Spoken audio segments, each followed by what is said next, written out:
For the 2013 Toyota RAV4, Toyota's decided to go back to the basics, and in doing so, they've had to make a few changes. Some changes that some people might either love or hate, including the removal of the third row seating, as well as the V6 engine option.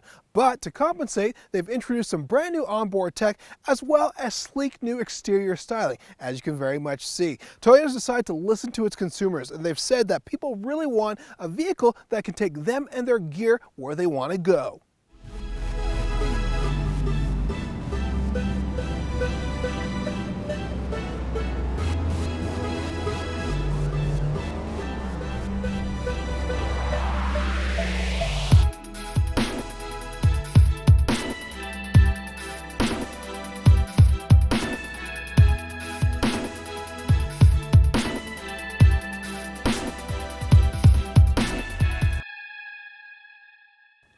All right, let's give you the scoop on the all-new RAV4. First and foremost, they've decided to opt for a brand new 6-speed automatic transmission that goes with the 2.5-liter engine. Also, when it comes to power, the RAV4 produces 176 horsepower as well as 172 pound-feet of torque. So the new fuel numbers are as follows: 31 miles per gallon from the 28 miles per gallon for the 2012 model. Also, when it comes to the specific drivetrains, in the city, the front-wheel drive gets 24 miles per gallon as well as 31 miles per gallon on the highway. And for the all-wheel drive, you get 22 in the city and 29 on the highway. And last but not least, you want to know about trims and prices. First and foremost, the LE starts at just over $23,000. That's the very basic trim. Then you've got the XLE, which starts at $24,290, gives you a combination of a premium package as well as some basic goodies. And then finally, for the most out of the RAV4 is the limited package, which is priced over $27,000. For those looking for all-wheel drive, that's an extra $1,400 to the price. When it comes to the exterior styling of the brand new RAV4, as you can see, it's a bit of a change, and a nice one in fact. Starting from the front, you can see that there's a more bold or beefier front fascia, as well as the chrome accents with regards to that grille. It looks so much better. You've even got those Hawkeye lights, which I particularly like, which makes the vehicle that much more engaging to look at from the front end. The body overall is a little lower and a little leaner. This is in fact probably the best looking RAV4 that Toyota has made to date.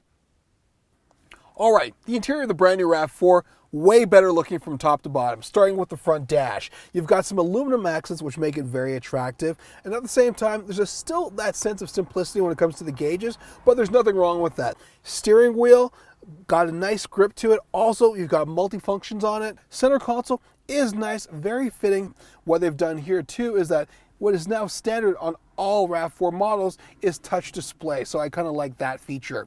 There also is a sort of faux carbon fiber trim that you find within the vehicle, which isn't totally unattractive, but at the same time, it kind of seems out of place. When it comes down to the actual fabrics and feelings, they're nice and soft. Also, there's no leather. It's called Softex, which is not actually leather. It just kind of feels and looks like leather. And then when it comes to your rear trunk and cargo space, it's very much RAV4 with the improvement of more room and better features. What's it like to drive the brand new RAV4? Well, it's a little different than previous generation. What they've decided to do is get rid of that V6 with a 5-speed automatic transmission. They've said, let's find a common place. They've gone with a 2.5-liter engine which produces 172 pound-feet of torque as well as 176 horsepower.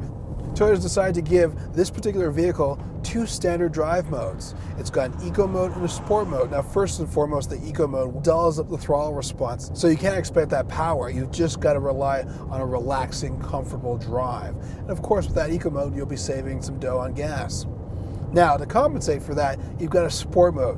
What the sport mode does is that it improves the throttle response as well as the steering feel. What it also does, it gives a little more torque control, so when you're going around a turn or a corner, you've got a little less understeer than you would have without it. It's quite a nice feature to have. Also in the RAV4 is improved suspension, which makes this vehicle a little stiffer when it comes to the ride. So you can expect that there's less body roll when you're going around corners. Looking at the brand new RAV4, you can tell overall that it looks better than previous generations. With the improvements when it comes to the interior styling, as well as technology and driving dynamics, such as the sport mode and the eco mode, they make the RAV4 more likable and slightly fashionable. In fact, Toyota decided, let's make this vehicle mainstream and give the consumers what they need. And it could be that mainstream mass appeal, which could make this vehicle a top-selling crossover for 2013. We'll just have to wait and see. For more of this review and others like it, visit AutoGuide.com.